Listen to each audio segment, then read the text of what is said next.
धर्मराज की धार्मिकता की कथा। महाराज युधिष्ठिर ने जब सुना कि श्री कृष्ण ने अपनी लीला का संवरण कर लिया है और यादव परस्पर कलह से ही नष्ट हो चुके हैं, तब उन्होंने अर्जुन के पौत्र परीक्षित का राजतिलक कर दिया, स्वयं सब वस्त्र एवं आभूषण उतार दिए, मौन व्रत लेकर, केश खोले, संन्यास लेकर वे राजभवन से निकले और उत्तर दिशा की ओर चल पड़े। उनके शेष भाइयों तथा द्रौपदी ने भी उनका अनुगमन किया। धर्मराज युधिष्ठिर ने सब माया मोह त्याग दिया था। उन्होंने न भोजन किया, न जल पिया और न विश्राम ही किया। बिना किसी ओर देखे या रुके वे बराबर चलते ही गए और हिमालय में बद्रीनाथ के आगे बढ़ गए। उनके भाई तथा रानी द्रौपदी भी बराबर उनके पीछे चलती रहीं।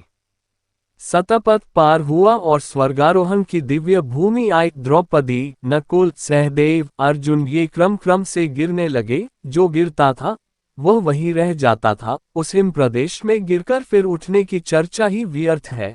शरीर तो तत्काल हिम समाधि पा जाता है। उस पावन प्रदेश में प्राण त्यागने वाले को स्वर्ग की प्राप्ति से भला कौन रोक सकता है।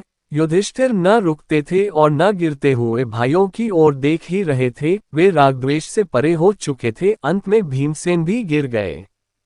युधिष्ठिर जब स्वर्गारोहण के उच्चतम शिखर पर पहुंचे तब भी अकेले नहीं थे। उनके भाई और रानी द्रौपदी मार्ग में गिर चुकी थी, किंतु एक कुत्ता उनके साथ था। ये कुत्ता हस्तिनापुर से ही उनके पीछे पीछे आ रहा था। उस शिखर पर पहुंचते ही स्वयं देवराज इंद्र विमान में बैठकर आकाश से उतरे। उन्होंने युधिष्ठिर का स्वागत करते हुए कहा, आपके धर्माचरण से स्वर्ग अब आपका है, विमान में बैठिए। युधिष्ठिर ने अब अपने भाइयों तथा द्रौपदी को भी स्वर्ग ले जाने की प्रार्थना की। देवराज ने बताया, वे पहले ही वहां पहुंच गए हैं। युधिष्ठिर ने दूसरी प्रार्थना की, इस कुत्ते को भी विमान में बैठा ले। इंद्र बोले, आप धर्मज्ञ होकर ऐसी बात क्यों करते हैं? स्वर्ग में कुत्ते का प्रवेश कैसे हो सकता है? यह अपवित्र प्राणी मुझे देख सका, यही बहुत है।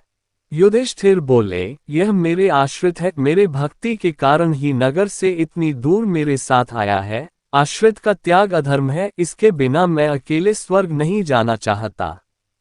इंद्र बोले, राजन, स्वर्ग की प्राप्ति पुण्यों के फल से होती है। ये पुण्यात्मा ही होता तो अधम योनि में क्यों जन्म लेता? युधिष्ठिर बोले, मैं अपना आधा पुण्य इसे अर्पित करता हूँ। धन्य हो युधिष्ठिर मैं तुम पर अत्यंत प्रसन्न हूँ। युधिष्ठिर ने देखा कि कुत्ते का रूप त्याग कर साक्षात धर्म देवता उनके सम्मुख खड़े होकर उन्हें आशीर्वाद दे रहे हैं। इसी भगवान की वीडियो देखने के लिए सब्सक्राइब करें चैनल को और बेल आइकॉन दबाएं।